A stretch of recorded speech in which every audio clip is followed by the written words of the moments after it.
एक वृक्ष की हत्या। कवि परिचय।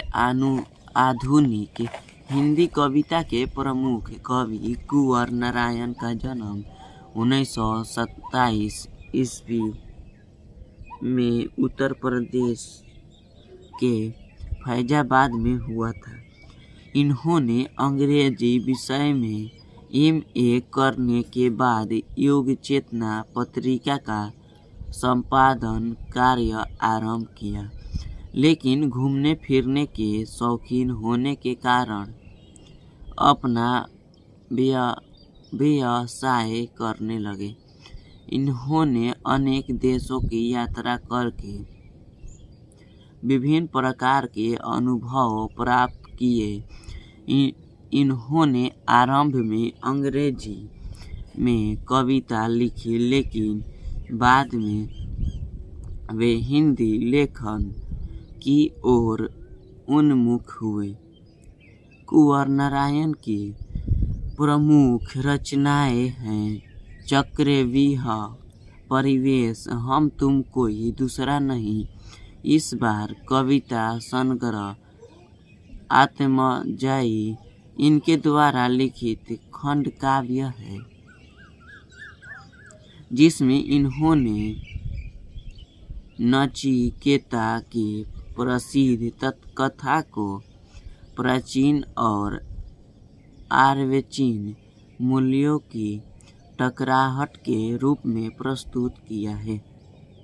कुंवर नारायण को जीवन का व्यापक अनुभव प्राप्त है, जिसका इन्होंने अपने काव्य में तार्किक ढंग से किया है। इन्होंने अपनी रचनाओं में आधुनिक जीवन की विसंगतियों, ढूंढ असंतोष को यथार्थ के धरातल पर प्रस्तुत करने का सफल प्रयास किया है।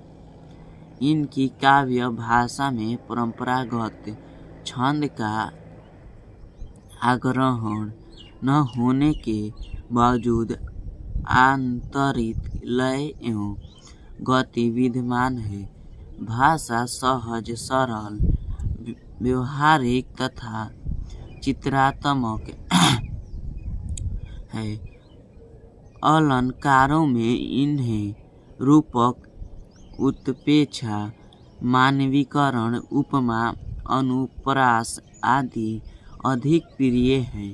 इनकी महती साहित्यिक सेवा के लिए इन्हें विवाह सम्मान, भारतीय भाषा परिषद पुरस्कार तथा साहित्य अकादमी पुरस्कारों द्वारा सम्मानित किया गया। प्रस्तुत कविता एक वृक्ष की हत्या कवि द्वारा लिखित कविता संग्रह इन दिनों से संकलित है।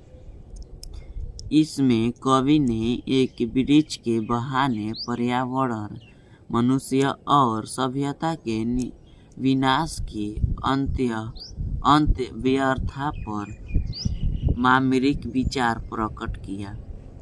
यह कविता उसी अंत्यव्यथा को अभिव्यक्त करते हुए आज के समय की अपरिहार्य चिंताओं और संवेदनाओं का रचनात्मक अभिलेख है। चौकीदार। कवि कहता है कि जब वह परदेश से लौटा तो अपने घर के सामने वाले पुराने पेड़ को न देखकर असमंजस में पड़ गया कि आखिर वह पेड़ गया कहाँ, क्योंकि जब कभी घर आता था तो वह उस पेड़ को चौकीदार की तरह तैनात पाता था। वह पेड़ अधिक दिनों का होने के कारण अपना हरापन खो चुका था।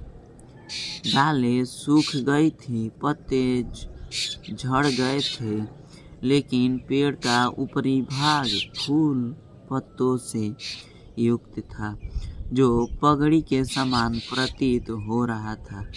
पेड़ पुराना होने के कारण उसका तना खुरदुरा था, लेकिन आंधी तूफान से लड़ते भिड़ते विपरीत परिस्थितियों में भी अपनी शक्ति सामर्थ्य का परिचय देते हुए डटा रहता था। तात्पर्य यह कि हर विषम परिस्थिति में वह पेड़ निर्भीक बहादुर के समान वहाँ खड़ा रहता था। प्रस्तुत पद्यांश मानव संवेदना के कवि कुंवर नारायण द्वारा लिखित कविता एक पेड़ की हत्या पाठ से उद्धृत है। इसमें कवि ने मानवीय संवेदनहीनता प्रकाश डाला है। कवि ने पेड़ के माध्यम से घटती मानवीय संवेदना पर घोर चिंता व्यक्त की है। कवि का कहना है कि पेड़ प्रकृति का अनुपम सौंदर्य है। पेड़ हर प्रकार से मानव का रक्षा तथा सहयोग करता है। आज पेड़ों के कटने के कारण ही मानव जीवन पर खतरे का बादल मंडराने लगे हैं। आज जिस प्रकार लोग सार्वत्रिक वर्ष पेड़ों की कटाई कर रहे हैं, यह उनकी संवेदनहीनता का परिचायक है। इस कारण विश्व में पर्यावरण की समस्या उत्पन्न हो गई। प्रयास किया है कि जिस प्रकार कोई चौकीदार अपने दायित्व का निर्वाह करने के सदैव तत्पर रहता है, उसी प्रकार वह वृक्ष भी हर मौसम तथा हर परिस्थिति में खड़ा अपनी छाया प्रदान करता था। कवि यह स्वीकार करता है कि यद्यपि पेड़ समय की मार सहते जर्जर हो गया था, फिर भी उसकी संवेदना वैसी ही थी जैसी कभी रही होगी। अतः कवि पेड़ के माध्यम से मनुष्य एवं सभ्यता के विनाश के प्रति गहरी संवेदना प्रकट की है। वही बूढ़ा चौकीदार वृक्ष का मानवीकरण होने के कारण मानवीकरण अलंकार है।